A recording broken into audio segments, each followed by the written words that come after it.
भारतीय साक्ष्य अधिनियम क्या है? भारतीय साक्ष्य अधिनियम यानी इंडियन एविडेंस एक्ट 1872। और अब जो अपना नया कानून आ गया है जिसमें वो भी भारतीय साक्ष्य अधिनियम 2023 है। ठीक है,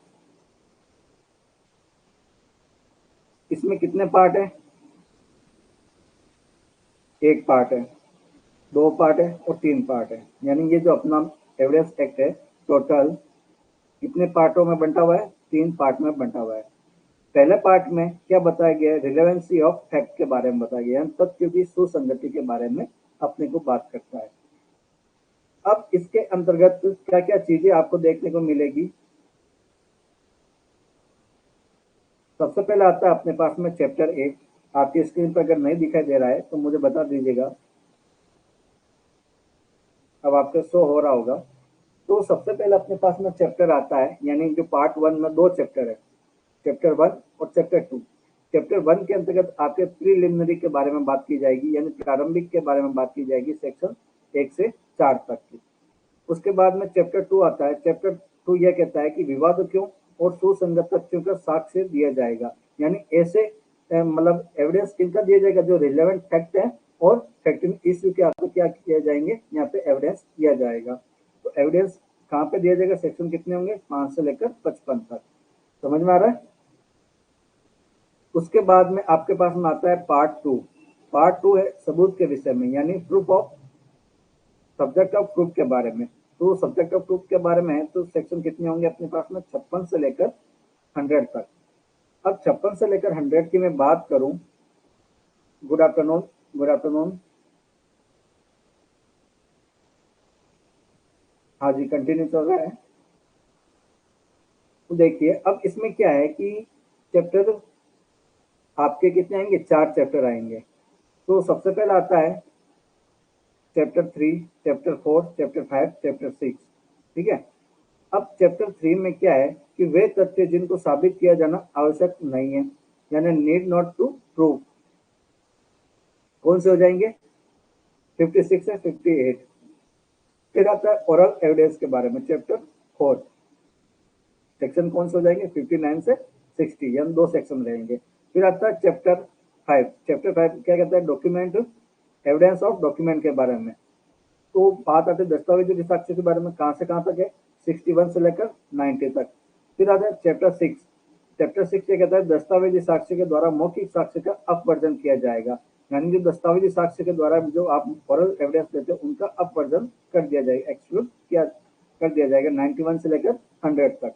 क्लियर हुआ यहाँ तक? उसके बाद में अपने पास में आता है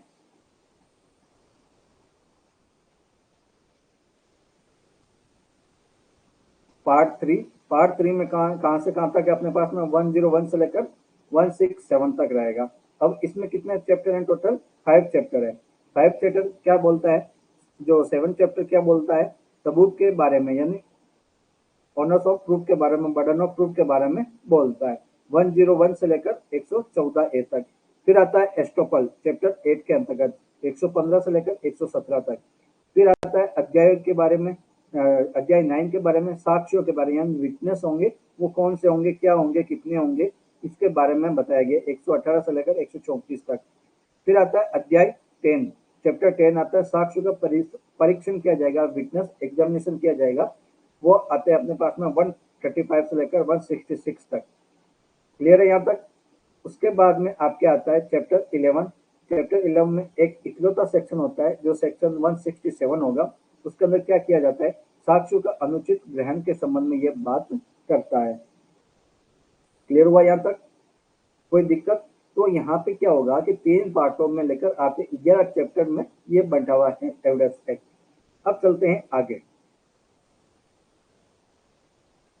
देखिए आगे इसमें क्या शो हो रहा है आपको?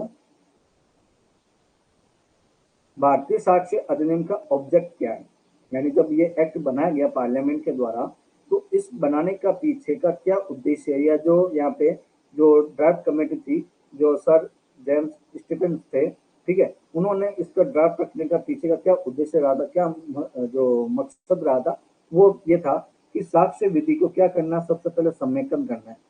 फिर जो इसमें परिभाषा बताई गई है उनको संशोधन करना समीचीन है। ये साक्ष्य विधि का उद्देश्य है। अब साक्ष्य विधि का उद्देश्य इस प्रकार से है कि किसी भी अधिनियम की अगर उद्देशिका के अंतर्गत जो उद्देशिका बताई जाती है, वहां पर इस अधिनियम को पारित करने की, यानी यहाँ पे क्या बताया जाएगा कि उसको किस प्रकार से पारित किया जाएगा या उसमें किस प्रकार से चीजों को फॉलो किया जाएगा, एक विधायिका का क्या उद्देश्य रहता है पारित करने का, वो सारी चीजें इस उद्देश्य में बताया जाता है।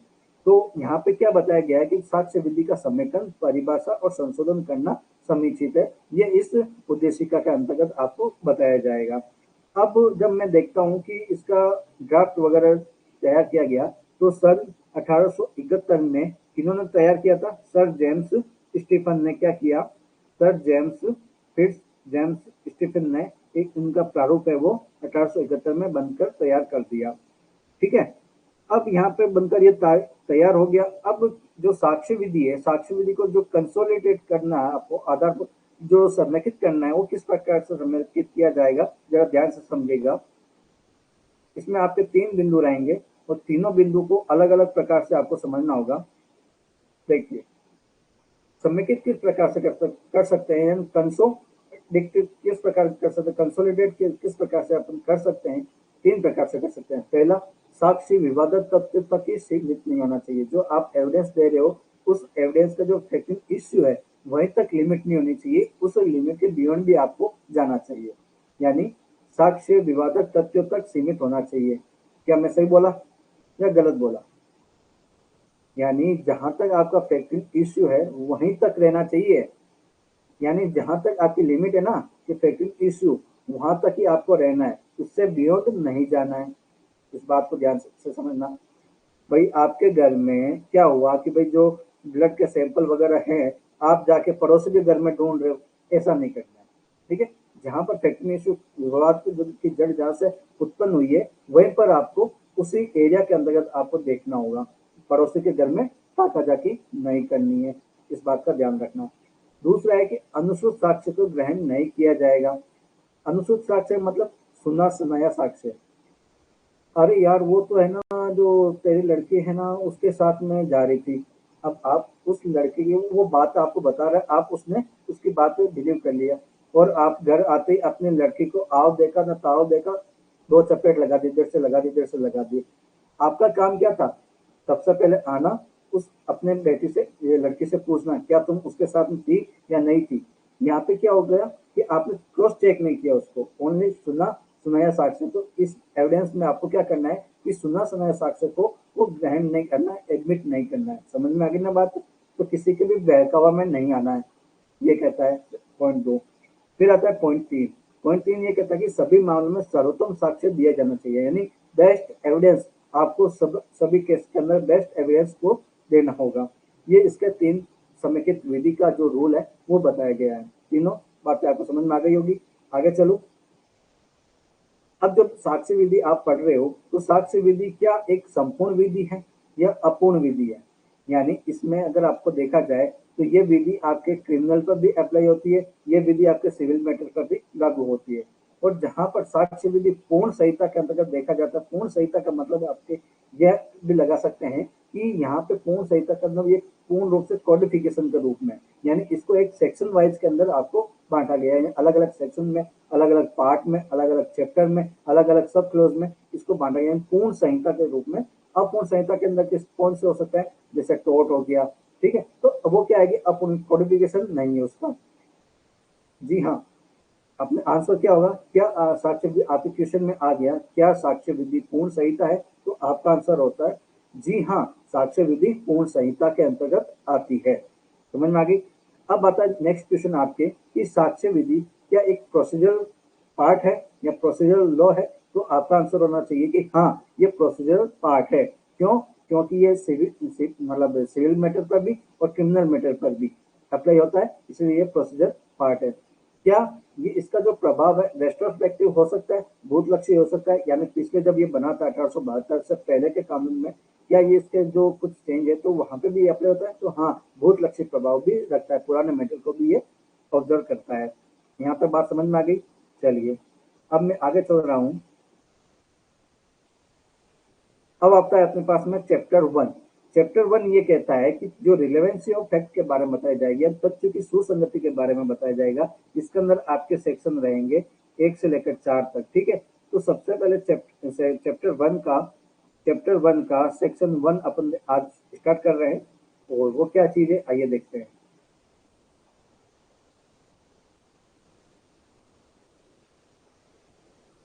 आपको स्क्रीन पर शो हो रहा होगा, हर एक चीज आपको मैं यहाँ पे लिख के बताऊंगा, ठीक है। तो देखिए सबसे पहले आता है अपने पास में इस संक्षिप्त इसका नाम, ठीक है। संक्षिप्त नाम क्या है, इसका नाम क्या हो जाएगा आपके, इसका नाम हो जाएगा आपके भारतीय साक्ष्य अधिनियम। क्या हो जाएगा, भारतीय साक्ष्य अधिनियम, ठीक है। इंडियन एविडेंस एक्ट,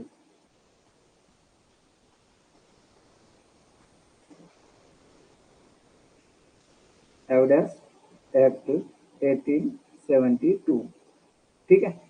1 सितंबर 1872 को ये क्या हो जाएगा, इंप्लीमेंट में आ गया, लागू हो गया।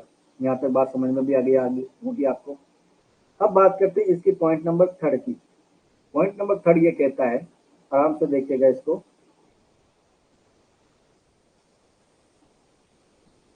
पॉइंट नंबर 3 ये कहता है कि यह कहाँ पर अप्लाई होगा, यानी कहाँ पर लागू होगा और कहाँ पर लागू नहीं होगा। तो ये लागू तो कहाँ पर हो रहा है, संपूर्ण भारत पर लागू हो रहा है, होल ऑफ इंडिया के अंतर्गत लागू हो रहा है। और किसी भी न्यायालय के समक्ष समस्त न्यायिक कार्यों पर भी क्या हो रहा है, ये लागू होगा। समझ में आई बात, यानी ये किसी भी न्यायालय के समक्ष समस्त न्यायिक कार्यों पर क्या होगा, ये अप्लाई होगा। चलिए आगे चलते हैं। अब ये कहता है कि भाई मैं इन मामलों में ये मैं लागू नहीं रहूंगा, यानी मेरे को अगर मेरा कितना भी आप कह दोगे ना, तो भी मैं उसके ऊपर अप्लाई नहीं होऊंगा, ये बात कहता है। कौन सा, इसी के अंतर्गत बताया गया है। पहला, आर्मी एक्ट के अंतर्गत ये लागू नहीं होगा, नेवल डिसिप्लिन एक्ट के अंतर्गत ये लागू नहीं होगा, एयरफोर्स एक्ट के अंतर्गत ये लागू नहीं होगा। क्यों लागू नहीं होगा भाई, क्या रीजन है, किस वजह से यहाँ पे एविडेंस एक्ट लागू नहीं कर रहे हो।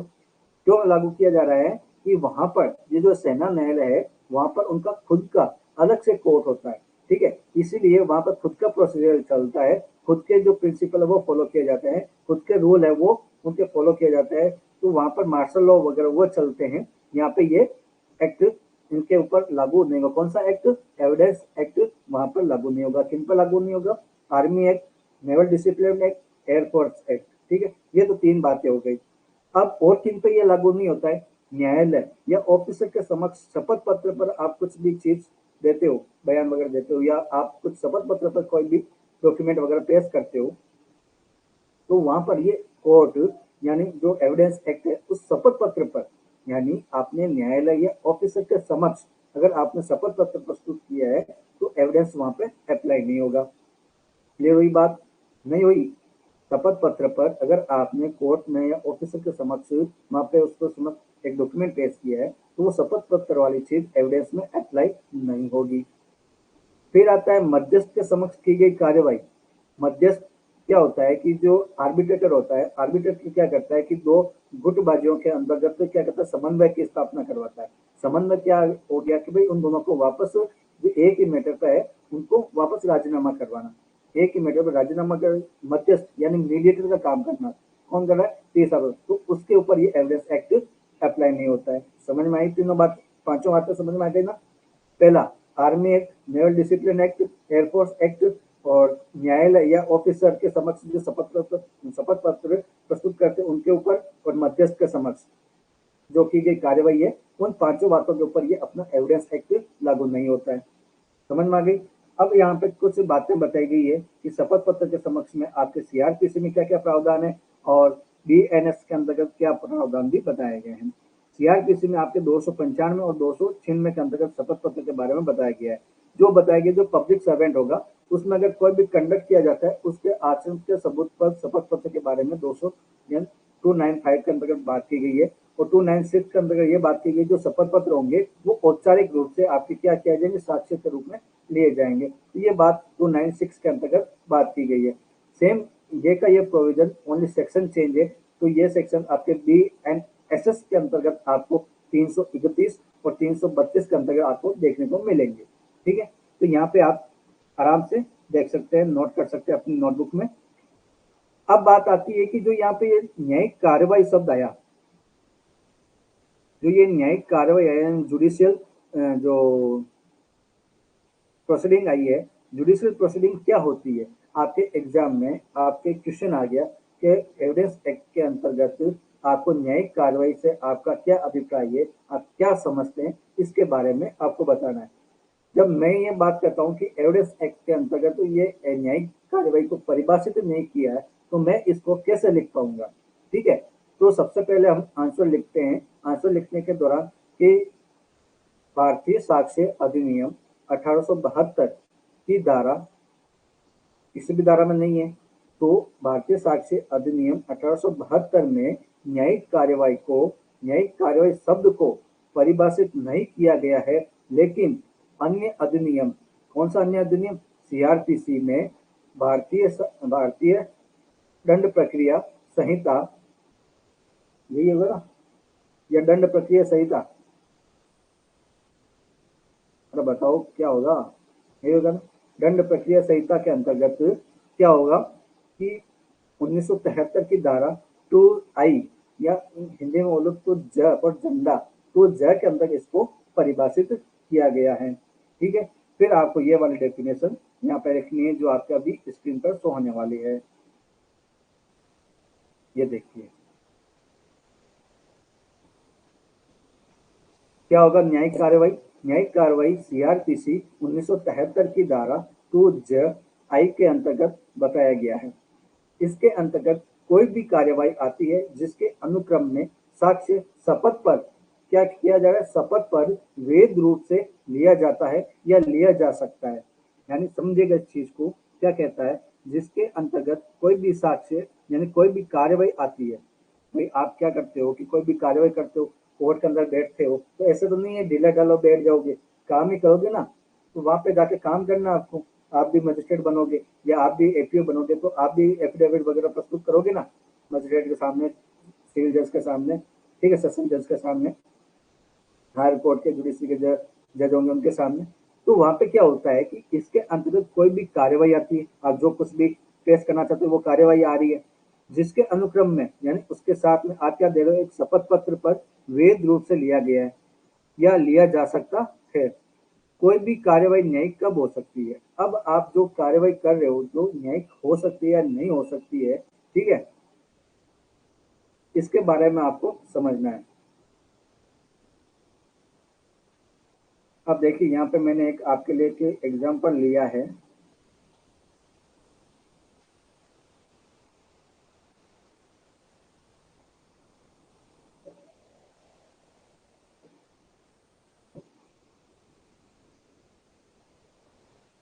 अब देखिए, हाँ चला गया पेन अपना।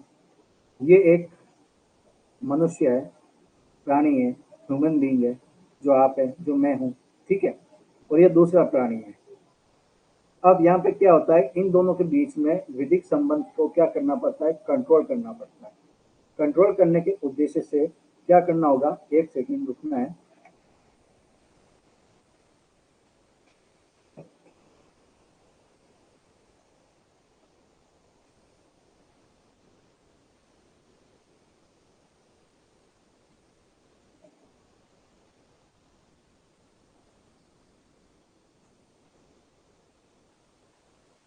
यानी समझेगा चीज को,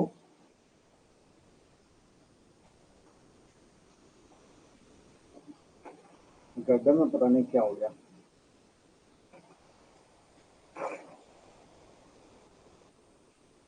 चला स्टार्ट करें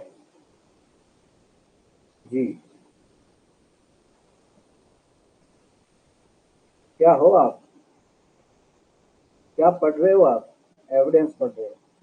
एविडेंस में दो बातें आपके आपके सामने आया हुआ है कि पहला बंधु है ये एक्स, दूसरा बंधु है वाई। यानी एक व्यक्ति के द्वारा दूसरे व्यक्ति को, समझना मेरी बात को, एक व्यक्ति के द्वारा दूसरे व्यक्ति को, इनके बीच में क्या स्थापित करना है, विधिक संबंध स्थापित करना है। ठीक है, विधिक संबंध स्थापित करना है, या क्या किया जाएगा, और अन्य व्यक्तियों के साथ में भी क्या समुदाय के बीच में विधिक संबंध करना है।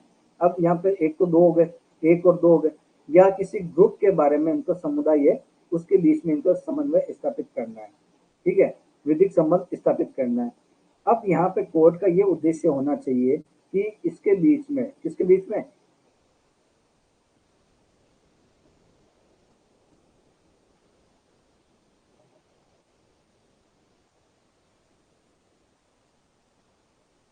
अब ये जो विधिक संबंध को नियंत्रित कौन करेगा या विधिक संबंध को नियंत्रण करने के लिए कौन इनके बीच में आएगा, तो आएंगे अपने जज भाई साहब। जज भाई साहब जो आप भी बनोगे, ठीक है, आपके पड़ोसी अगर कोई तैयारी कर रहा है तो वो भी बनेगा। ठीक है, वकील कौन होगा, हम जैसे लोग। ठीक है, जो आपको पढ़ा रहे हैं। देखिए, जज क्या करेगा कि इनको विधिक संबंध को स्थापित करना है या विधिक संबंध को नियंत्रित में करना है, एक दूसरे के व्यक्ति के बीच में या एक से अधिक समुदायों के बीच में संबंध स्थापित करना है, तो वहां पे जो जज भाई साहब है, यदि न्यायाधीश इस उद्देश्य से कार्य नहीं करता है, यानी आप ये संबंध स्थापित करवाना चाहते हो और ये मजिस्ट्रेट साहब नहीं करते हैं, ध्यान से समझना, आप ये इनके बीच में विधिक संबंध स्थापित करवाना चाहते हो, विधिक संबंध को नियंत्रित करवाना चाहते हो इन ग्रुप के बीच में, तो यहाँ पे ये जो आप मैटर लेके आओ इनके पास में, यदि न्यायाधीश इस उद्देश्य से कार्य नहीं करता है तो, समझ गए, तो क्या होगा, आइए आगे चलते हैं। तो ऐसी दशा में तो ऐसी दशा में कार्रवाई को न तो न्यायिक कहा जा सकता है और न यह कहा जा सकता है कि न्यायाधीश न्यायिक रूप में कार्य कर रहा है।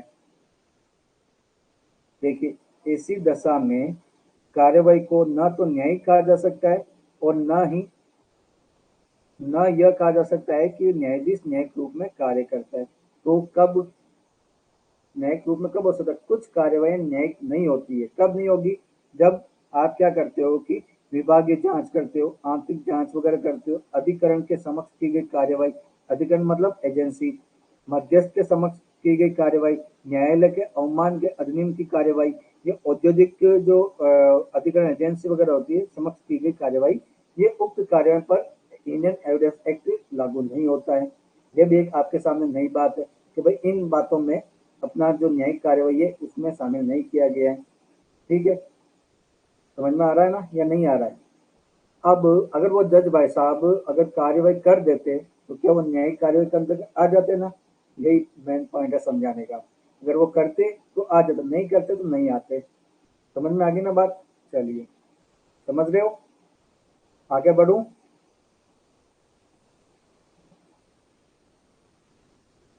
अब देखिए, आपके पास में एक क्वेश्चन आता है कि न्यायालय अधिकृत विधि से क्या, आप क्या समझते हैं, यानी जो न्यायालय की जो अधिकृत विधि होती है ना, क्या होती है अधिकृत विधि, समझते हो, नहीं समझे आप, क्योंकि हिंदी की टर्मिनोलॉजी है, आप नहीं समझ पाओगे। चलिए मैं इंग्लिश में लिखता हूँ। देखिए क्या चीज है ये, हालांकि आपकी ये लिखा हुआ मिल गया, फिर भी लिख देता हूँ।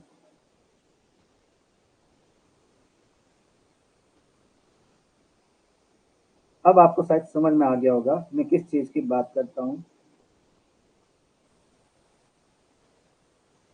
लेक्स फॉर विधि से आपका क्या अभिप्राय है, आप क्या समझते हो। अब आप क्वेश्चन का मतलब समझ गए कि अब आपको लिखना क्या है।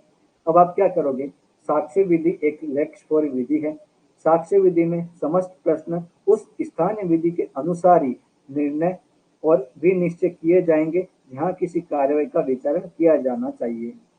ये आप क्या करोगे, न्यायालय अधिकृत विधि से हमारा अभिप्राय है। समझ में आ गया ना। अब यहाँ तक तो आपका क्या हो गया, सेक्शन 1 है जो कंप्लीट हो गया। अब इसमें क्या आता है कि जो शपथ पत्र आते हैं, जो शपथ पत्र हमने यूज किया था, शपथ पत्र क्या होता है कि इसके अंतर्गत जो व्यक्तियों की दशा को या भान को क्या करना होता है, शपथ लेने के स्थान पर उसको एक तो, या वो कहता है कि मैं ये काम करने वाला हूँ, प्रतिज्ञान करता है, या वो कह देता है मैं प्रतिज्ञान करने की घोषणा करता हूँ।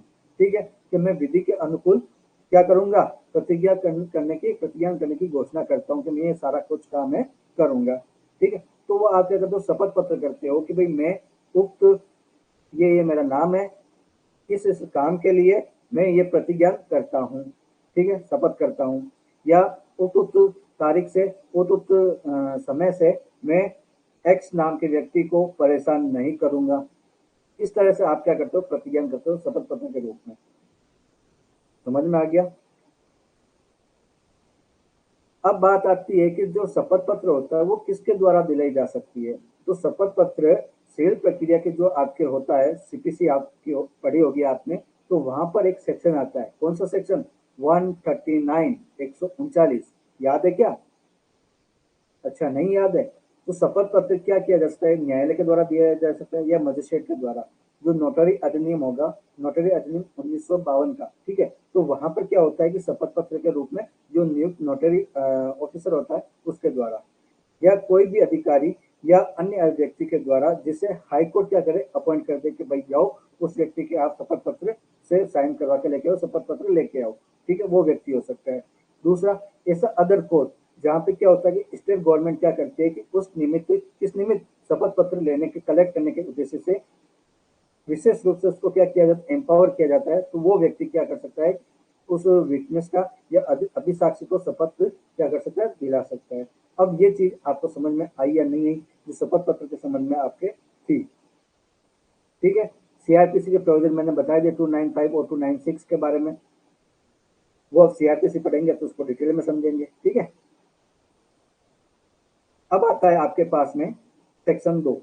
सेक्शन 2 ये कहता है कि अधिनियमों का निश्चित, यानी अधिनियम को किस प्रकार से रिपेल किया जाएगा। तो ये निर्देशित कर दिया गया 1938 के, सन 1938 में इसको रिपेल कर दिया गया। डेफिनेशन क्या है, क्यों इसको रिपेल किया गया, क्या इसके अंदर बातें थी, वो अपने को भी जानने की आवश्यकता नहीं है।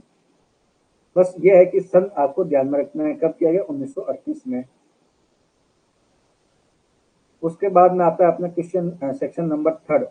सेक्शन नंबर 3 यह कहता है कि निर्वचन खंड, इंटरप्रिटेशन क्लोज। इंटरप्रिटेशन क्लोज ये आता है कि शब्दों और पदों के भावों को प्रयोग किया गया है। जो आप इस एविडेंस एक्ट के अंतर्गत जो शब्द आप प्रयोग करोगे, जो आप शब्दों का यूज करोगे, वो क्या क्या अर्थ रहेगा, इसका क्या आप मीनिंग निकालोगे, किस प्रकार से आप समझोगे, उनके बारे में ये एक निर्वचन खंड का बताया गया है। अमूमन हर एक डायरेक्ट के अंतर्गत आपको सेक्शन 2 के अंतर्गत डेफिनेशन क्लोज मिलता है, लेकिन एविडेंस एक्ट के अंतर्गत आपको निर्वचन खंड 3 के अंतर्गत आया है। और जब हम बात करते हैं भारतीय साक्ष्य, भारतीय संविधान की, तो वहां पर ना तो 1 पे आता है, ना 2 पे आता है, ना ही 3 पे आता है, तो फिर कहाँ पे आता है, सबसे पीछे आता है। ये चीज आपको ध्यान में रखनी है। कहाँ पर उसका नाम वगैरह सारा कुछ है, डेफिनेशन क्लोज 366 में बताया गया है, ठीक है। तो इस तरह से क्या होगा, आर्टिकल 366, तो इस तरह वहां पर डेफिनेशन वगैरह बताई गई है। तो अब अपना क्या होता है कि एक शब्द आया न्यायालय। अब आपके पास, आपको अगर विधि के विद्यार्थी नहीं होते तो न्यायालय का क्या अर्थ निकालते? अगर आप विधि के विद्यार्थी नहीं होते तो न्यायालय शब्द का क्या अर्थ निकालते?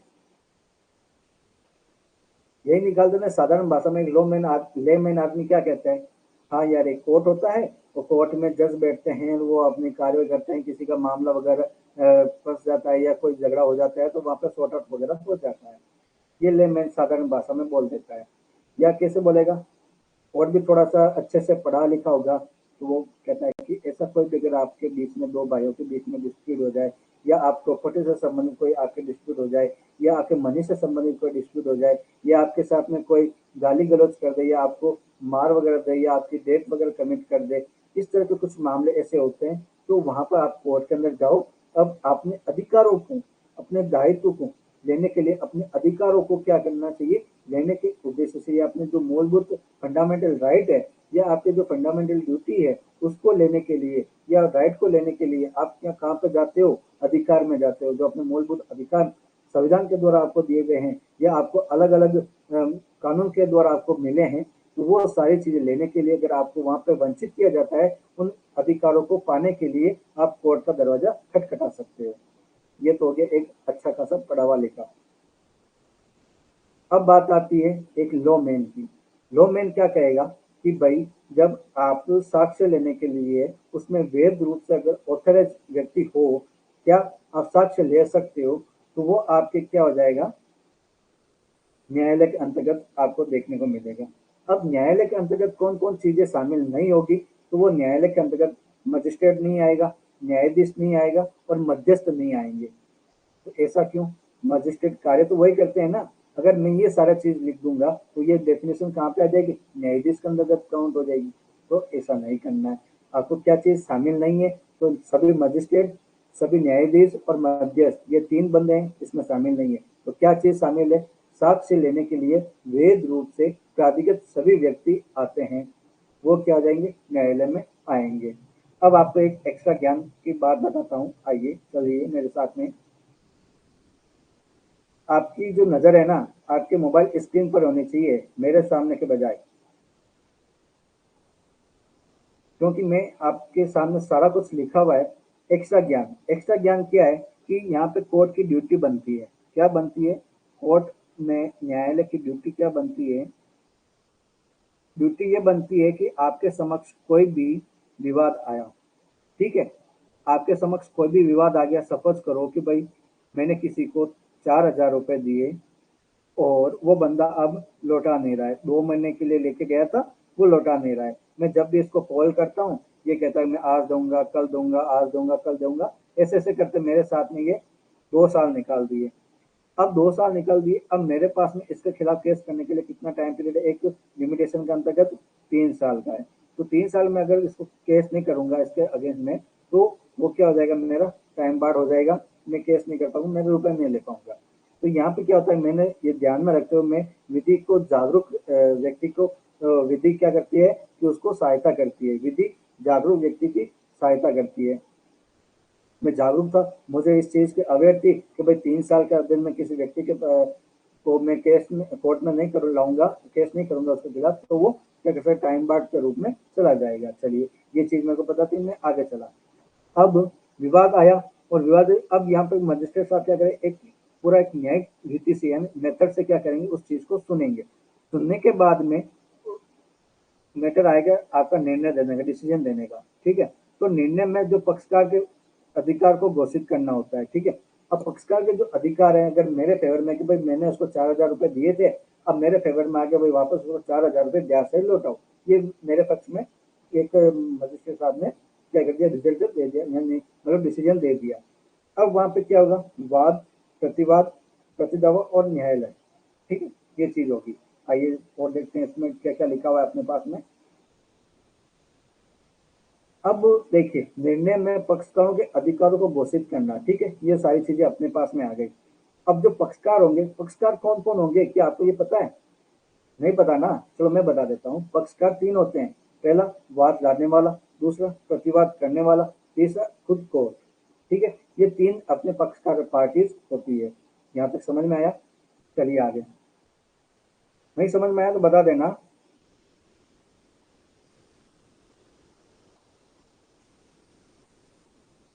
यहाँ तक समझ में आ गया तो चलिए आगे। अब मैं एक बात करता हूँ, एक और क्वेश्चन आपके लिए लेके आया हूँ। क्या एक व्यक्ति अधिकरण यानी कोर्ट बन सकता है? जैसे अभी देखिए, आपके चुनाव का माहौल चल रहा है, लोकसभा के चुनाव होने वाले हैं, तो जो निर्वाचन अधिकारी है, क्या वह बंदा एक न्यायिक अधिकारी कोर्ट बन सकता है, मतलब कोर्ट के रूप में वो रिप्रेजेंट कर सकता है? आपका क्या जवाब होना चाहिए, यस या नो? जी बताइए, कमेंट बॉक्स में मैं आपके आंसर देख पा रहा हूँ। कौन कौन है कमेंट बॉक्स में, देखिए।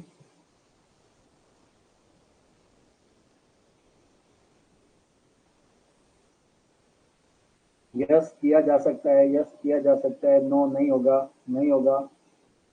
यानी नेगेटिव आजकल बहुत ज्यादा आ रहे हैं। चलिए, नो आंसर ज्यादा है और पॉजिटिव में 2 बोले हैं। अच्छा, आप भी पॉजिटिव हो, यस, ठीक है, तो 3 हो गए। चलिए, हम कहाँ थे, विदाउट टाइम वेस्टिंग किए हुए हम अपने आते हैं नोट्स पर। क्या एक व्यक्ति क्या एक व्यक्ति अधिकरण एजेंसी या कोर्ट बन सकता है? तो आपका आंसर होना चाहिए जी हाँ, बन सकता है। पहला, कमिश्नर। कमिश्नर कौन सा, जब आप सीआरपीसी के 284 के अंतर्गत उसको अपॉइंट करते हो। सीपीसी में ऑर्डर 26 रूल 17 के क्लोज सब क्लोज 1 के अंतर्गत के अधीन अगर आपने किसी को नियुक्त किया है, तो वो व्यक्ति क्या कर सकता है, कोर्ट के अंतर्गत हो सकता है। औद्योगिकी अधिकरण के अंतर्गत, यानी जो आपके औद्योगिक किसको बोलते हैं, इंडस्ट्रियल एजेंसी, ठीक है। तो वहां पर क्या होता है कि वो भी एक अपॉइंट किया जाता है व्यक्ति, तो वहां पर वो क्या बन सकता है, कोर्ट हो सकता है। फिर आता है यहाँ पे निर्वाचन अधिकारी, जो मैंने अभी आपको पूछा था, तो जो म्युनिसिपैलिटीज जो एक्ट है ना, उसके माध्यम से ये क्या क्या बन सकता है, कोर्ट के अंतर्गत काउंट हो सकता है। समझ में आई। अब मध्यस्थ, इसमें एक नोट लिखा हुआ है मेरे, इस चीज को आप ध्यान से समझिएगा। देखिए क्या लिखा है कि मध्यस्थ को साक्ष्य लेने का तो राइट है। जो मध्यस्थ होता है वो एविडेंस तो ले सकता है, उसको अधिकार है, किंतु उसको कोर्ट में रिप्रेजेंट करने का अधिकार नहीं है। ऐसा क्यों? ऐसा इसलिए कि वह कोर्ट सब में शामिल नहीं है। समझे? समझ गए ना। कोर्ट की जब अपन ने डेफिनेशन पढ़ी थी तो वहां पे उसको, इन भाई साहब को अपने अलग रखा था कि भाई तू शामिल नहीं है। समझ गए ना। इसीलिए मध्यस्थ को साक्ष्य लेने का तो राइट है, लेकिन वो कोर्ट सब में शामिल नहीं है। यहाँ पे बात समझ में आ गई आपको? आगे बढ़ सकता हूँ मैं? ये इजाजत? चलिए फिर। अच्छा लग रहा है ना लेक्चर? और भी अच्छे लगेंगे अगर आप मेरे साथ में पढ़ रहे हो, तो और भी अच्छे लगेंगे। आइए, फिर आता है फैक्ट। फैक्ट होता क्या है? फैक्ट, मैंने आपको देखा, फैक्ट है। आपने कुछ मेरे को कहा, यह भी एक फैक्ट है। आपने कुछ किसी तीसरे को कहा, यह भी एक फैक्ट है। आप कुछ चीज महसूस कर रहे हो इंद्रियों के द्वारा, ठीक है, या कुछ आप विजुअलाइजेशन कर रहे हो, है ना, तो ये भी क्या है, फैक्ट है। फैक्ट दो तरह से हो सकते हैं, शारीरिक और मानसिक, फिजिकल और मेंटली। अगर फिजिकल की बात करूं तो वस्तु या वस्तु की अवस्था, वस्तु का संबंध इंद्रियों के द्वारा जो आपके बोधगम्य हो। अब इंद्रियां कौन सी? जो पांच ज्ञानेंद्रियां होती है आपके पास में, सुनना, बोलना, लिखना, और क्या क्या होती है बताइए जरा। मेरे को तो दो याद आ रही है, तीसरी चौथी पांचवी आप बताइए। तब तक मैं देख लेता हूँ और कौन कौन सी होती है। बताइए बताइए। बहुत ही इंटरेस्टिंग सब्जेक्ट आपको पढ़ाने वाला हूँ मैं, बहुत इंटरेस्टिंग है। एविडेंस जितना तो इंटरेस्टिंग सब अपना जो डायरेक्ट है वो है ही नहीं कोई। बताइए, अजी बता दो।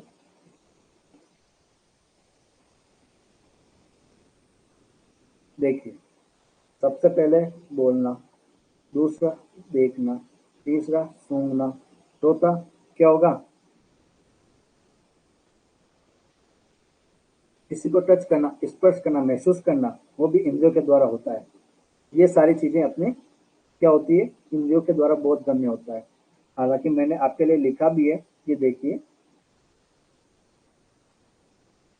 ये देखिए।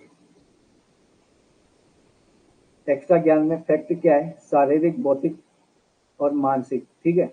बाह्य तथ्य जो इंद्रियों के द्वारा बहुत गम्य हो, जो आपने देखा है, सूंघा है, स्पर्श किया है, सुना है, स्वाद से चखा है, ये सारे क्या हो जाएंगे, आपके शारीरिक तथ्य के अंतर्गत आएंगे। मानसिक तथ्य के अंतर्गत, मानसिक या आंतरिक तथ्य जो चेतना से ही किए जा सकते हो, वो क्या हो जाएंगे, मानसिक तथ्य के अंतर्गत आपको देखने को मिलेगा। चलिए ऊपर चलते हैं वापस। देखिए, तथ्य क्या है, तो वस्तु या वस्तु की अवस्था, वस्तुओं का संबंध इंद्रियों द्वारा बोधगम्य है। वस्तु या वस्तु की अवस्था, वस्तु का संबंध इंद्रियों द्वारा बोधगम्य है, तथ्य कहलाएगा, जो कि मानसिक दशा के अंतर्गत जिसका भान किसी व्यक्ति को हो। ठीक है, ये आपके डेफिनेशन के अंतर्गत आपको देखने को मिलता है, अगर ऐसा डेफिनेशन के अंतर्गत बताया गया है। ठीक है, दो पॉइंट बताए गए। पहला पॉइंट हमने ये डिस्कस किया और दूसरा पॉइंट हमने ये डिस्कस किया। ठीक है, अब बात आती है कि क्या एक अमुक व्यक्ति अमुक क्रम में एक पदार्थ जो व्यवस्थित है, एक तथ्य है। अमुक व्यक्ति एक पदार्थ के रूप में, ठीक है। अब क्या कहता है कि भाई एक व्यक्ति एक्स है, वाई को ये कहता है कि मैं तेरी गाय को चारा खिलाऊंगा। तो ये चारा खिलाना, पहला तो कहा, और जो खिलाता है, सुना और देखा, ठीक है, दोनों क्या हो जाएंगे, तथ्य के अंतर्गत आएंगे। बोला, वो भी तथ्य के अंतर्गत आ जाएंगे। अब यहाँ पे एक अपने दृष्टांत बताए गए, उदाहरण बताए गए हैं कि यदि कोई मनुष्य अमुक राय रखता है, कि अमुक आश्चर्य रखता है कि सद्भाव पूर्वक या कपट पूर्वक कार्य करता है, या किसी विशिष्ट भाव में प्रयोग करता है या उसे किसी विशिष्ट संवेदना का भान हो, किसी विशिष्ट समय में था, तो एक तथ्य है। ये वाला जो दृष्टांत है ना, आपके एग्जाम में बहुत बार पूछा गया है, तो इस चीज को आप नोट कर लेना। ठीक है। अब तथ्य आपके पास में कितने होंगे? 2 प्रकार के होते हैं। आइए एक्स्ट्रा ज्ञान में चलते हैं।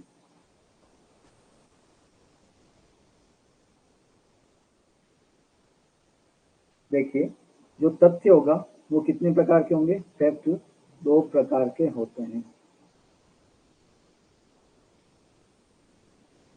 पहला फैक्ट शारीरिक, ठीक है, फिजिकली। उसके बाद में मेंटली, भौतिक, मानसिक रूप से। ठीक है, ये 2 तथ्य होते हैं। अब पहला तथ्य वापस पढ़ते हैं कि शारीरिक तथ्य कौन से होंगे, यानी बाह्य तथ्य जो पांचों इंद्रियों के द्वारा बोधगम्य है। ठीक है, बाद में आपकी समझ गया। फिर मानसिक क्या होंगे? ये आंतरिक तथ्य होंगे जो एक चेतना के द्वारा, ठीक है, क्या होगा? चेतना के द्वारा। और चेतना कोई लड़की नहीं है यहाँ पे, अब ऐसा नहीं है कि चेतना चेतना करके कोई लड़की समझ लो। ठीक है, चेतना के द्वारा,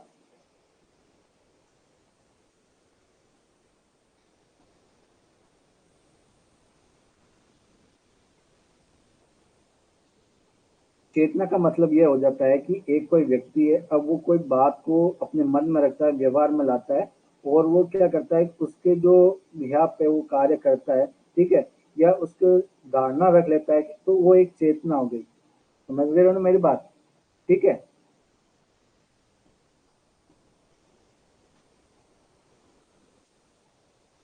चलिए, यहाँ तक समझ में आया।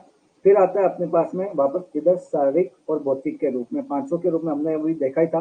फिर एक बार वापस रिपीट कर लेते हैं। दृष्टि से, सूंघने से, स्पर्श से, सुनने से, स्वाद से, ये क्या होते हैं? पांचों इंद्रियों के रूप में आपको देखा जाता है। उसके बाद में अपने पास में आता है, इसको विस्तृत रूप में अगर आपको समझना है इन पांचों बातों को, तो आप ये दृष्टांत पढ़ सकते हो। ए और बी और सी, ये तीनों दृष्टांत पढ़ सकते हो। समझ में आया? ठीक है,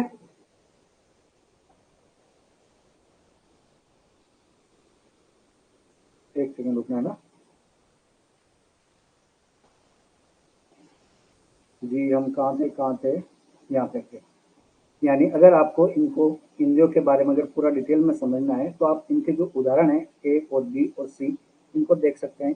अपने पास में बैरेक है। अब मैं भी अगर इनको आपको समझाना चाहूँ तो समझा सकता हूँ। 2 मिनट लगेंगे मेरे को,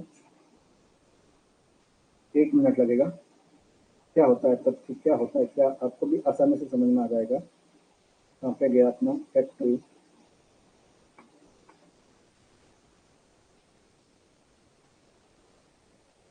देखिए, आपकी नज़र आपके बैरेक में होनी चाहिए कि एक अपना रजिस्ट्रेशन ए है, वो ये कहता है कि यह कि अमुक स्थान पर अमुक क्रम से अमुक पदार्थ व्यवस्थित है, यह तथ्य है।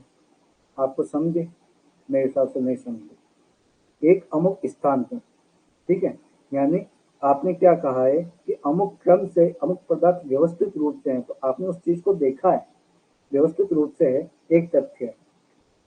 यह कि किसी मनुष्य ने कुछ सुना या देखा, यह भी एक क्या तथ्य है। यह कि किसी मनुष्य के अमुक शब्द कहे जो मैं आपको बोल रहा हूँ, ठीक है, एविडेंस को समझा रहा हूँ, ये भी एक फैक्ट है। समझ में आया? अब बात करते हैं हम रिलेवेंट की। सुसंगत क्या होता है? सुसंगत क्या होगा, आइए समझते हैं। देखिए, आपके पास में कोई तथ्य होगा, ठीक है, एक कोई फैक्ट है आपके पास में, और ये एक फैक्ट दूसरे फैक्ट से क्या है, जुड़ा हुआ है। तो एक फैक्ट दूसरे तथ्य से अगर सुसंगत हो, यह तब कहा जा सकता है जब क्या हो, इतना ही बताया गया ना इसके अंतर्गत, है जी। एक तथ्य दूसरे तथ्य से सुसंगत हो, यह तब कहा जा सकता है जब, कब होगा? तब होगा जब तथ्य की सुसंगत, अब तथ्य की सुसंगति अपने को काम पे बताई गई है चैप्टर 2 में, 5 से लेकर 55 में, उन सेक्शन के अंदर जो तथ्य की सुसंगति बताई गई है, उसमें किसी भी प्रकार से अगर वह दूसरे तथ्य से जुड़ा हुआ है, सशक्त है, तो आपका जो तथ्य है वो क्या माना जाएगा? किसी भी प्रकार से एक दूसरे अगर तथ्य से जुड़ा हुआ है तो वो क्या मान लिया जाएगा? सुसंगत, रिलेवेंट कहा जाएगा। अब मैं इस चीज को आपको एक एग्जाम्पल से समझाता हूँ जो कि बहुत ही शानदार है, मतलब रिलेवेंट है। देखिए, कहाँ गया अपना पेन, ये रहा। अब देखिए, ये कोई एक व्यक्ति है और ये अपने घर पे बैठा है, ठीक है। अपने घर पे बैठा है, इसके पास में एक फोन है और फोन से ये किसी व्यक्ति से बात कर रहा है, और जो जिस व्यक्ति से ये बात कर रहा है वो व्यक्ति यहाँ पे है और ये इस जगह पे है, ठीक है। सपोज करो कि ये अपने पास में अजमेर में बैठा है और ये व्यक्ति कहाँ पर है? जयपुर में है, जो इन दोनों की बातें चल रही है। अब ये बंदा इसको कुछ बात बताता है कि फलाना तारीख को फलाना समय पर, ठीक है, आपको इस व्यक्ति को क्या करना है? इतने रुपए पहुंचाना है, ठीक है। इसने हाँ भर दी। चलिए, अब ये क्या करता है कि फलाना समय पर फलाना जगह पर, फलाना जगह कौन सी हो सकती है? चलिए आगे हम ले लेते हैं उदयपुर। इस जगह पर आपको ये फलाना एक व्यक्ति मिलेगा, उसको रुपए भेजने, ये आपके पास में खाता संख्या है, इसको भेजने। चलो ठीक है, भेज दिया। कितने भेजे भाई? 1.5 लाख रुपए भेज दी, 1,50,000 रुपए ये भेज दें, आपने इसके खाते में जमा करवा दी, ठीक है। आपने उसको ये नहीं पूछा कि वो क्या करेगा क्या नहीं करेगा, बस आपने वो उसने ऑर्डर दिया, आपने उस ऑर्डर का कॉम्प्लेक्स कर दी, पालना कर दी। अब ये बंदा क्या करता है? वापस और आगे जाता है और एक और जगह होती है, ठीक है, जैसलमेर। और वहां पे क्या करता है कि उसको ये कहता है कि भाई तू जा और यहाँ पे एक नाम का व्यक्ति है, उससे एक पिस्तौल वगैरह गन वगैरह खरीद लेना, ठीक है। ये 1.5 लाख रुपए दे दिए, अब ये गन वगैरह खरीद लेता है। अब इसके पास में गन वगैरह आ गई, ये सारा कुछ हो गया। अब ये जाता है आगे, अब ये जाता है आगे और पाकिस्तान के बॉर्डर पर, पाकिस्तान पे बॉर्डर पर।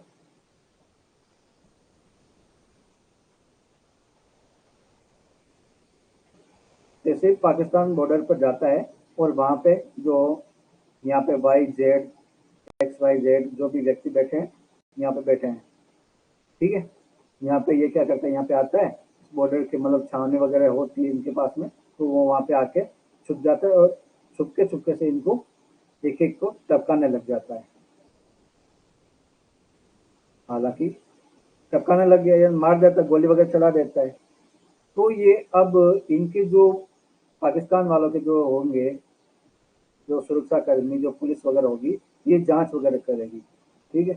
जांच वगैरह करेगी तो भाई ये अब इस व्यक्ति के पास में आएंगे, तो इस व्यक्ति के पास में आएंगे तो भाई ये तो कौन, किसने गोली वगैरह चलाई? तो बोला कि भाई यहाँ पे जो जैसलमेर का बंदा था वो आया था और वहाँ पे वो इस जगह पे रुका हुआ था, कहाँ रुका था, कहाँ ठहरा था, सबसे बातचीत करेगा। तो ये एक बात इनको पता चल गई, किनको? एक्स यानी पी बंदे को, पीपी को पता चल गई।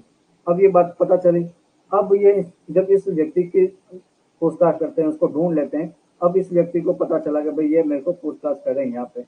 अब ये कहता है कि भाई तू यहाँ पे क्यों आया था हमारे पास, इन लड़कों को क्यों मारा, क्यों किया ऐसा? तो ये कहता है कि भाई मेरे को आगे से क्या हुआ, फोन आया था और ये कहा कि भाई इस पर्ची में इनको ये मारना है और इनको इतने रुपए मेरे को मिले थे। तो वो 1 लाख रुपए मैंने गन वगैरह खरीद ली, 50,000 रुपए मेरे को मिले थे। चलो ठीक है। किस व्यक्ति ने आपको कॉल किया था? भाई उदयपुर में एक शख्स रहता है, उसने मेरे को कॉल किया था। चलो भाई उदयपुर पहुंची ये टीम, उदयपुर में जिस व्यक्ति ने कहा था उसके घर पे पहुंचे, तलाश वगैरह ली, कहाँ है भाई, कॉल डिटेल वगैरह निकाली, क्या है क्या नहीं है। चलो ये भी कर लिया। अब ये सारा कुछ कर लिया। अब ये बोलता है कि भाई मेरे को जयपुर से कॉल आया। भाई तेरे को किसने बोला? जयपुर से आया। चलो ये जयपुर से चले, तो जयपुर में ये पहुंचा, चलो ये अजमेर से आया। तो यहाँ पे क्या है कि एक कड़ी से कड़ी जुड़ रही है, समझ में है ना?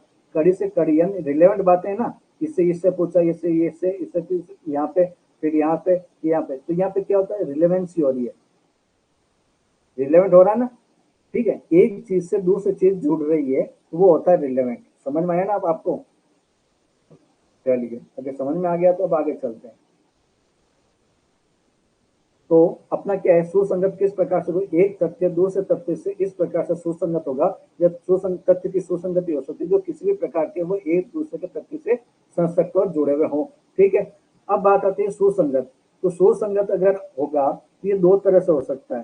सुसंगत का क्या अर्थ होता है कि साक्ष्य में ग्राह्य के रूप में सकता है। अगर उसको, अगर आपको लगता है कि जो रिलेवेंट बातें हैं तो उसको क्या किया जा सकता है, एडमिट किया जा सकता है। एडमिट कर लिया, रिलेवेंट हो गया। और वो क्या हो सकता है, उसके साथ में एक तथ्य से दूसरे तथ्य से जुड़ा होगा। अगर आपने एक चीज को एडमिट कर ली है तो दूसरी चीज को भी एडमिट करनी पड़ेगी, तो वो क्या हो जाएगा, उसके साथ में सशक्त होगा। जो जुड़ा हुआ चीज है उसको भी आपको एडमिट करना पड़ेगा।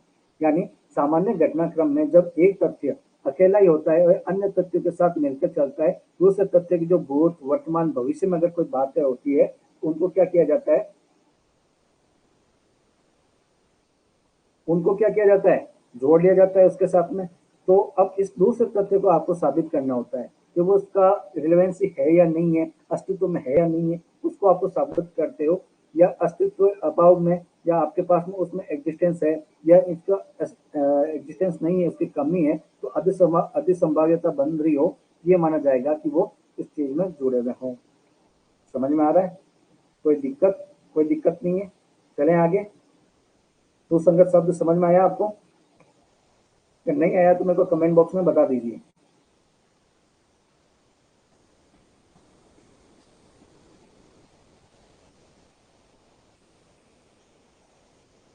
अब आता है फैक्टल इश्यू, यानी विवादक तथ्य। विवादक तथ्य क्या चीज होता है, इसको भी आप समझिएगा जरा।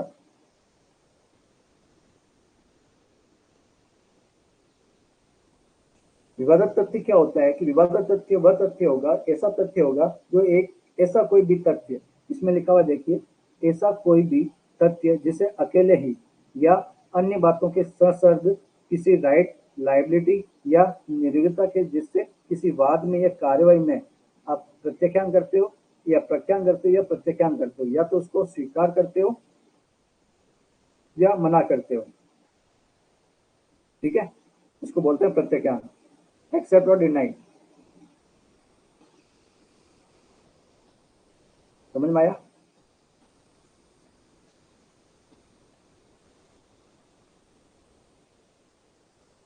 अब वो अस्तित्व में है या अनअस्तित्व की जो प्रकृति है, विस्तार की प्रकृति है, वो अवश्यम भावी होनी चाहिए। ठीक है, साधारण भाषा में अगर मैं इसको समझाऊं तो एक कोई आपके पास में डिस्प्यूट के लिए वर्तमान में मेरे पास में एक पेन है जो मैं अपने टेबलेट पे जो आपको अभी समझा रहा हूँ। अब आप ये कहते हो कि ये चीज मेरी है, मैं कहता हूँ ये मेरा है, मैंने अमेजोन से परचेज किया था, मेरे पास में इसका बिल है। आप कहते हो नहीं ये मेरी है। अब आप कहते हो मेरी है, मैं कहता हूँ मेरी है। अब अपना एक मतलब माहौल क्रिएट हो गया और अपन दोनों के बीच में क्या हो गई, लड़ाई हो गई।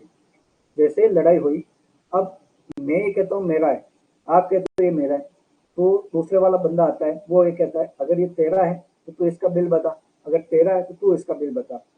ठीक है, हम दोनों बिल बता रहे हैं। अब जो बिल, वो जो दस्तावेज दिखाया जा रहा है, वो दस्तावेज वैलिड है या असलियत है या नहीं है, तो इसकी भी जांच करनी होगी। तो यहाँ पे क्या हो रहा है, एक एक विवाद की वस्तु होना चाहिए। विवाद की वस्तु क्या हो गई, ये हो गया। तो फैक्टिंग इशू क्या हो जाएगा आपका, विवाद की वस्तु। समझ में आई? अब देखिए आगे चलिए। अब देखिए, अब यहाँ पे कौन वस्तु, कौन हो गया अपने पास में, ये पेन हो गया। पेन किसका है, विवादग्रस्त हो गया। आप कह रहे हो मेरा है, मैं कह रहा हूँ मेरा है। अब यहाँ पे खोजबीन की जाएगी, जांच की जाएगी, अन्वेषण की विषय वस्तु होगा, वो क्या हो जाएगा, विवादक फैक्टिंग इशू मान लिया जाएगा उसको। समझ में आई साधारण भाषा में? क्लियर हुआ? अब बात करते हैं अपन आगे। ये विवादक किसी भी वे में हो सकता है, एक पति पत्नी के रूप में हो सकता है। ठीक है, एक प्रॉपर्टी के डिस्प्यूट के बारे में हो सकता है, अलग अलग वे में हो सकता है, मनी के रिकवरी के बारे में हो सकता है, अलग अलग बातें हो सकती है।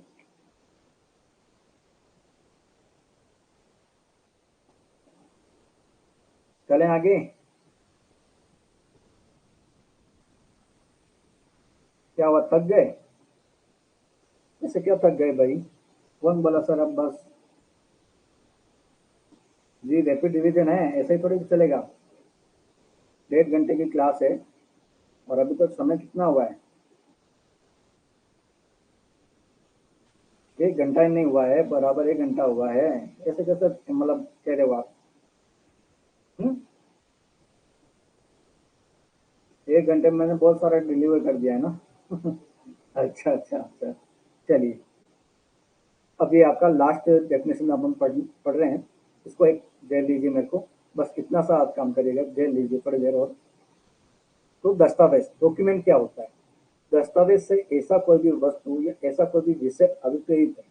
क्या इसमें लिखा मैंने, ऐसी कोई विषय है जो आपने क्या किया है, कोई पदार्थ पर आपने उसको उकेरा है, अक्षर के द्वारा, अंकों के द्वारा, चिन्हों के द्वारा।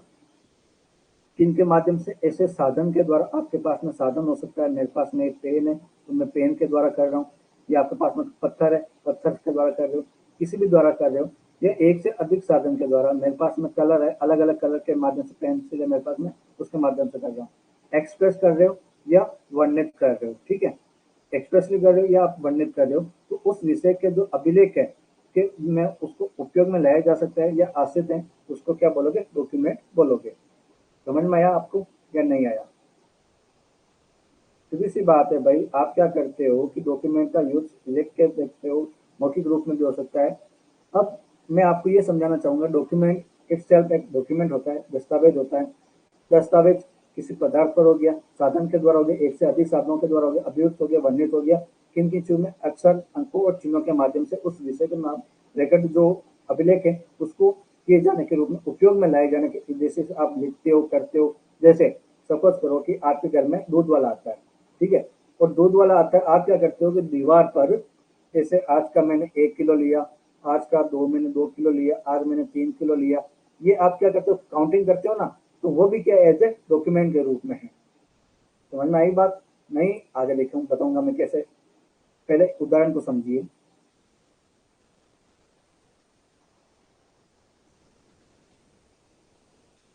देखिए, आपके पास में उदाहरण बताए गए हैं, यानी दृष्टांत बताए गए हैं, आपके इलिस्ट्रेशन बताए गए हैं डायरेक्ट में। वो डायरेक्ट में क्या क्या लिखा है? सबसे पहले एक लेख है, वो दस्तावेज है, यानी आपका जो आप रिटर्न में लिखते हो वो भी एक दस्तावेज है। जो आप मुद्रित करते हो, शिला मुद्रित करते हो या फोटो चित्रित करते हो, वो भी एक डॉक्यूमेंट है। मानचित्र, रेखांक, वो भी क्या डॉक्यूमेंट है। धातुपट या शिला पर उत्कीर्ण कोई भी लेख। अब देखिए, शिला पर उत्कीर्ण कोई लेख, इस चीज को अगर मैं बताऊं, सपोज करो कि आपको एक कपल हो, ठीक है, और कपल आप क्या करते हो? बाहर घूमने जाते हो, चाहे शिमला है, मनाली है वगैरह, वहां पे जाते हो, और कोई गार्डन में वगैरह आप जाते हो, तो वहीं पे कहीं पे एक पेड़, आपको अच्छा सा पेड़ मिल गया, और वहां पे आप क्या करते हो कि पेड़ पे आप अपने नाम वगैरह लिख देते हो, माना कि एक्स, माना कि वाई, और I loving it, I love you वगैरह, वो सारी चीजें आप लिख देते हो। तो ये वाली चीज, ये डॉक्यूमेंट के अंतर्गत आपके आती है। या मैं तुझसे शादी नहीं करूंगी, या मैं तुझसे इतना इतना रुपए लेता हूँ, और वो, ये चीज क्या हो गई? एक डॉक्यूमेंट के रूप में होगा। उपसांगन एक होता है, ठीक है। उपसांगन क्या होता है इसमें? ये मुझे तो ज्यादा डिटेल में नहीं पता क्या होती है, अगर आपको पता हो तो बता दीजिएगा।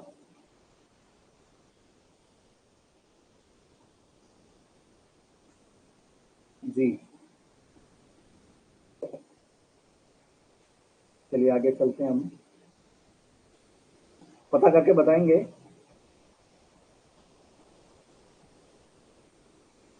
अच्छा अच्छा अच्छा अच्छा अच्छा। अब देखिए, आपके सामने एक क्वेश्चन लिखा है मैंने। क्या एक रोटी वाले द्वारा बेची गई रोटियों की संख्या का रेखांकन करता है वो, ठीक है, अंकित करता है कि भाई इसके रामनिवास के 10 रोटी है। अपने जो रविंद्र जी भाई साहब हैं, ये अपने कितने रोटी खाते हैं रविंद्र जी आप? बोलिए। 4, 5, 10? 4 लेते हो, ये लो 4। तो इस तरह से क्या होता है, ये अंकित कर रहे हैं, ठीक है, रेखांकित कर रहे हैं। एक तो ऐसे ही हो सकता है रेखांकित, 1, 2, 3, 4, 5, 6, 7, 10, 1, 2, 4, ऐसा होता है क्या? 1, 2, 4 होते हैं क्या कभी? और अपने केस में होता है, होता है ना। तुमने गणित बहुत अच्छे से पढ़ी हुई है, बहुत इंटेलिजेंट हूँ मैं गणित में, तो में से 13 नंबर आए, इतना इंटेलिजेंट हूँ मैं। है ना। चलिए, क्या एक रोटी वाला, अब अपने ध्यान इधर रखिए, क्या एक रोटी वाले द्वारा बेची गई रोटियां की संख्या का लेखांकन क्या है? एक डॉक्यूमेंट है। क्या हो जाएगा? डॉक्यूमेंट, दस्तावेज। ग्वाले द्वारा दूध की मात्रा के बारे में रेखांकन करना, जैसे आज, सपोज करो कि आज है ना 4 किलो गाय ने दूध दिया, फिर आज 5 किलो गाय दूध दिया, फिर आज 8 किलो गाय ने दूध दिया। ये सारी चीज़ों क्या करता है? रेखांकित करता है। चाहे वो पेपर पे करता हो, चाहे वो दीवार पे करता हो, तो ये सारी चीज़ क्या हो जाएगी? एक दस्तावेज में काउंट होगी। समझ में आई ना आपको? ये क्वेश्चन आपके एमसीक्यू के रूप में आ सकते हैं, इसलिए मैंने यहाँ पे लिखा है। फिर आता है एविडेंस। एविडेंस क्या होता है? एविडेंस होता है वे सभी कथन, कौन से कथन? जो आपने बयान के रूप में दिए हैं, जिनके जांच के अधीन तथ्य के विषय के संबंध में न्यायालय अपने साक्ष्यों के द्वारा किए जाने की अनुज्ञा देता है या अपेक्षा करता है। ऐसे कथन आपके क्या हो सकते हैं? मौखिक साक्ष्य कहलाएंगे। अब न्यायालय के निरीक्षण के लिए पेश किए गए दस्तावेज, जिनमें इलेक्ट्रॉनिक अभिलेख भी शामिल होंगे, ये भी दस्तावेजी साक्ष्य के अंतर्गत शामिल किए जाएंगे। ये कब जोड़ा गया था? इसको इंसर्ट किया गया था 2000 के जब संशोधन हुआ था आईटी एक्ट के, उसके दौरान इसको जोड़ा गया था। कब प्रभावी हुआ? 17/10/2000 को ये प्रभावी हुआ। ठीक है, समझ में आया आपको?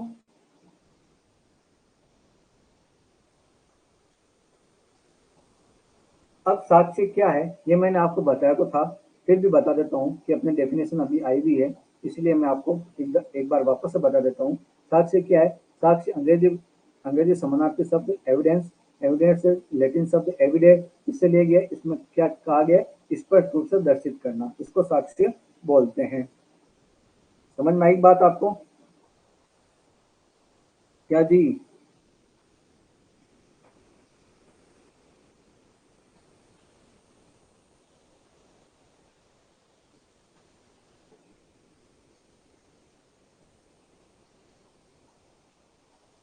तो यहाँ तक आज का जो लेक्चर है वो यहीं तक रखते हैं। ठीक है।